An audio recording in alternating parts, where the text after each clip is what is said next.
Ito na nga yung biyahe ko papuntang Osamis, galing ng Maynila. So, pinasundo nga ako ng kapatid ko sa kanyang private ship, Charis.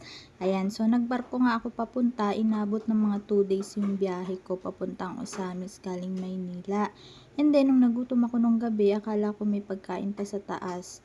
Pero, yung pala, meron palang pa-bar dito sa Island Fiesta. So, ayan, mga kantahan, inuman, marami ding nanonood. Hindi naman ako sanay sa mga ganito. So, nagstay lang ako saglit and then umalis na din ako. Balik na naman ako sa bed ko at nag-ikot-ikot sa barko. Ayan.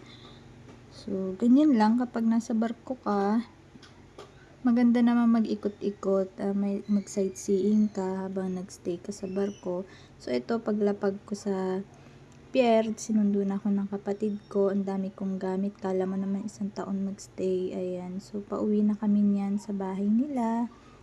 Yan lang. Bye! Mayong adlaw!